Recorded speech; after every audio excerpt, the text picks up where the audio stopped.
예, 안녕하십니까. 성서나라 송은근 목사입니다.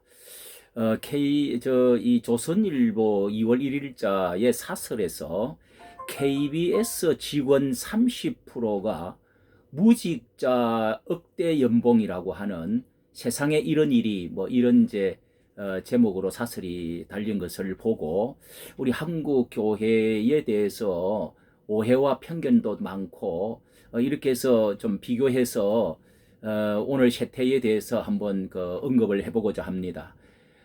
이 내용이 김웅 국민의힘 의원이 KBS 직원 60%가 연봉 1억 원 이상을 받는다 이렇게 지적을 하니까 KBS에서는 60%가 아니고 46%라 이렇게 떳떳하게 이 해명을 했다는 것입니다. 그런데 어떤 공공기관 임직원이 절반 가까이 억대 연봉을 받는가 하는 것입니다. 이렇게 해서 억대 연봉자 가운데 특히 73.8%가 되는 2053명이 이 무보직자라는 그런 또 지적에 그 2020년 무보직자는 1,500명 수준이라고 하면서 이제 500명 이상이 더 적다.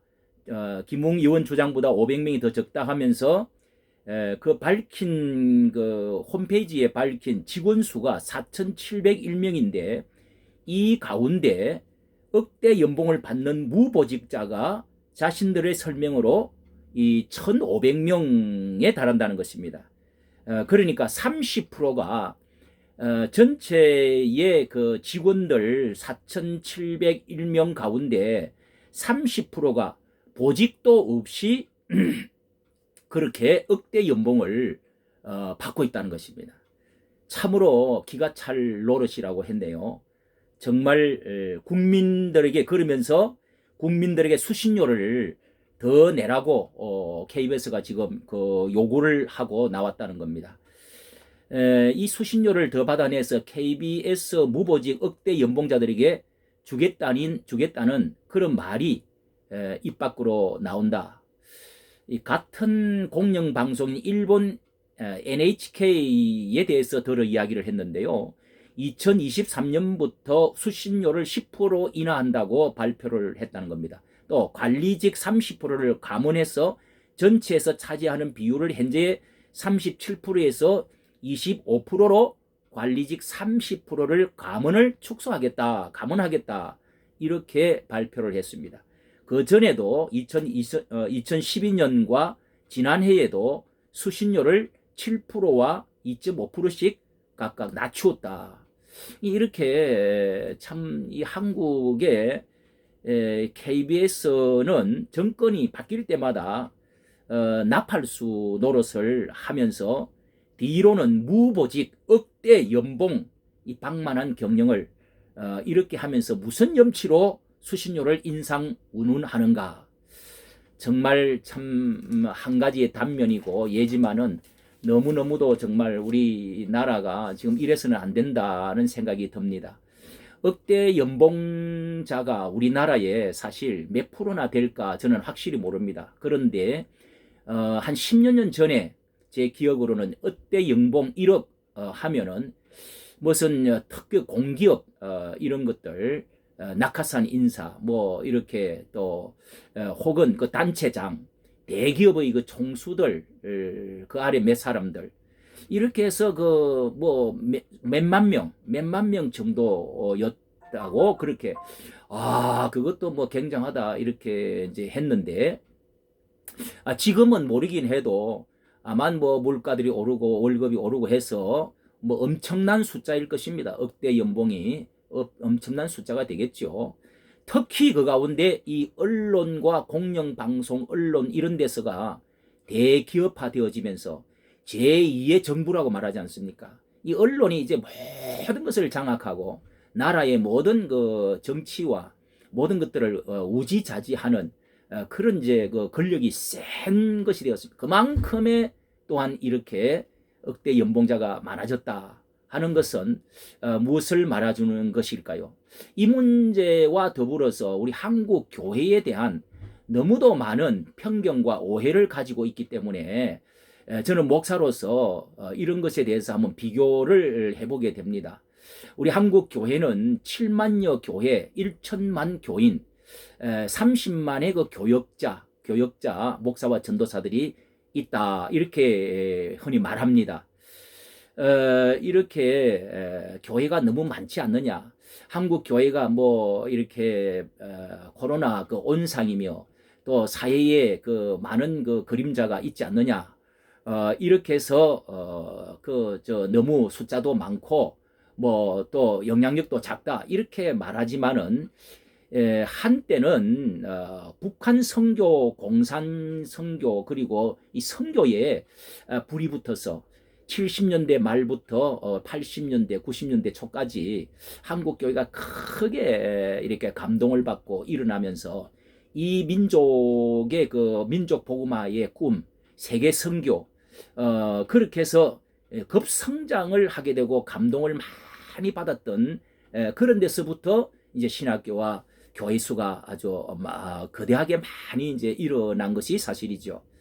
누가 그렇게 신학교 가라고 그랬냐, 뭐 이렇게 이제 여러 가지 이제 부장용적인 말도 합니다.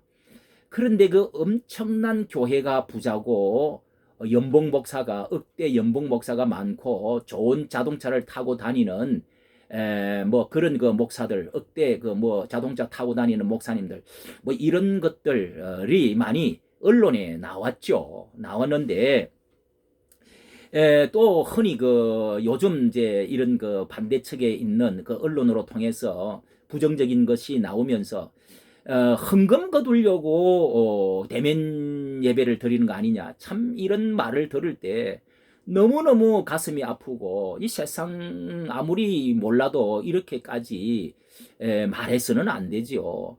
현실을 간단히 말씀을 드립니다. 현실은 솔직히 70%에서 80% 분명히 70% 이상 80%는 미자립 교회입니다. 미자립 교회. 우리 한국의 교회 7만여 교회 가운데 7, 80%는 미자립 교회입니다. 상가교회, 작은 교회, 지하교회, 옥상교회. 지금은 비어있는 교회도 많죠.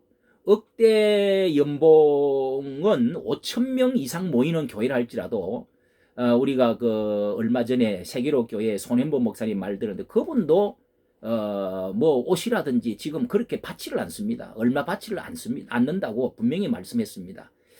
그런 큰 교회도 받는 분이 있고 아주 또 많이 받는 분이 있죠. 그래서 그것을 어느 정도 정리가 이렇게 예산에 대해서 목회자가 얼마 쓰고 하는 것을 예산이 옛날부터 이 재직 보고가 있어가지고 다 처리를 해왔습니다. 이제 공과금을 어떻게 목사님들이 대형 교회에 쓰는 문제가 실제 이 대형 교회들이 아마 그렇게 받는 분들은 0. 아마 3%, 1%, 2%, 3% 아닐 것입니다. 손가락으로 아마 억대 연봉 받는 분들은 아마 손가락으로 꼽을 정도겠죠. 그게 분명한 것입니다. 이렇게 평균 사례금을 얼마나 받을까 생각을 저는 해봤습니다. 저도 자립교회도 있어보고 이렇게 아주 지금 어려운 교회, 개척교회도 여러 군데 해보고 시골교회도 있어봤는데요. 이제 40년 목회하고 나면 대략 알지요. 이 내막을 알고 세상 사람들도 불신자들도 알아야 됩니다. 제가 볼 때는 평균 사례금이 200만 원 정도도 안 될 것입니다. 200만 원. 이런 돈의 문제는 이제 현실적인 문제인데요. 이 전도사님들은 그 가운데서 참으로 완전 그 루저들입니다. 루저, 극빈자, 그리고 생활 보호 대상자들입니다. 생계를 꾸려갈 수 있는 입장이 아닙니다. 이런 그 분들이 얼마나 많은지 말로 다 알 수가 없죠. 그러면은 왜 신학교를 가느냐? 이제 이런 말이 있습니다. 그런 교회를 왜 세우느냐? 정상 신학교를 왜 가느냐? 가지 마라. 이제 이렇게 말할 수 있겠죠. 이제 그래서 지금 이제 신학교 입학률들이 많이 이제 저조해지고 있는데 문제는 정상 신학교를 우리가 정해놓고 있는 정규 과정이 그게 이제 기둥이죠. 정상 신학교의 규정들은 대학 과정 4년과 4년과 더불어서 이 전문성 때문에 3년 대학원 과정을 목회 과정을 이렇게 거치고 있는 것입니다. 그러니까 합쳐서 7년이 되어야 이제 목회자 안수를 받기 시작합니다. 7년 되어야. 그리고 이제 어떤 교회는 그 3년을 하고 나서 또 1년 정도의 이제 그 인턴 과정이 있죠. 뭐 준목이라든지 강도사라든지. 그래서 7, 8년을 지나고 목사 안수를 받는 겁니다. 이제 그 외에 비정규 과정이 조금 있는데요. 그 비정규 과정도 4년 내지 6년은 꼭 하게 되어 있습니다. 그럼 뭐 군소 뭐 형편없는 신학교 같은 경우는 이렇게 좀 또 들어 있는데 어쨌든 비정규 과정이라도 4년 내지 6년은 하려고 애를 쓰고 다 하고 있습니다. 그러면은 왜 전도사 목사를 이렇게 하려고 하느냐? 이것은 많은 분들이 오해를 하실 텐데 저 경우뿐만 아니라 지금 한국교회 모든 주의 종들 하나님이라는 사람들이 사명감입니다. 사명. 이게 돈이 많이 해서 무슨 뭐 큰 자동차를 타고 좋은 집을 얻어서 그런 동기는 극소수이고요. 거의 사명감들 때문에 그렇게 하는 것입니다. 말씀드린 대로 70년대, 80년대, 90년대에 감동받았던 그 사람들이 사명감 때문에 들어가지 돈 보고 들어간 게 아닙니다. 그렇게 말하면은 정말 치욕적인 말이고 그 얼굴에 침을 뱉어서는 안 되죠. 그는 그 사명자들이 뭘 때문에 하느냐? 하는 일이 뭐냐? 설교입니다. 설교가 제일 많죠. 설교는 사람들을 바로 살고 물론 죄를 용서받고 죄짓지 말고 천국 가자. 둘째는 잘 되고 이 세상에서 행복된 복된 삶을 살아라 하는 것입니다. 바로 살아라는 것입니다. 바로. 이게 뭡니까? 이게 나라가 하는 것이고 학교에서 하는 것이 도덕 윤리가 하는 것이고 하는 것 아닙니까? 그리고 또 새벽 기도를 하는 것입니다. 기도를 하는 것입니다. 기도 가운데서 나라를 위한 기도를 많이 합니다.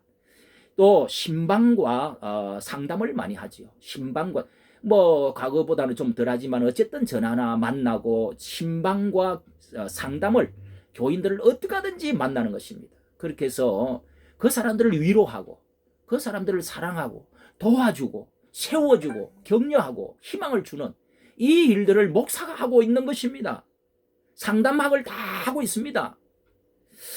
그리고 어린 교육입니다. 어린이 교육이라든지 이제 이런 그 외에 이제 선교라든지 선교사도 한국에 많이 나가 있는데 국위를 선양하는 일들이 얼마나 많은지 기독교 선교사 외에 외국에 나가서 영향력을 끼치는 사람들이 얼마나 더 많은 데가 어디에 있습니까? 어디에 있습니까?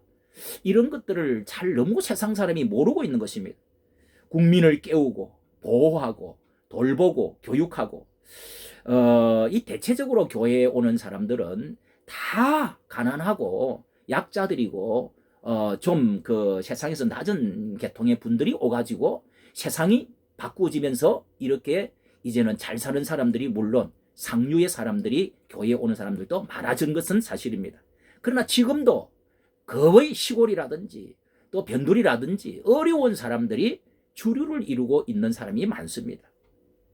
목사가 그런 사람들에게서 무엇을 더 요구를 하겠습니까? 양떼들과 같이 가자고 하는 것입니다.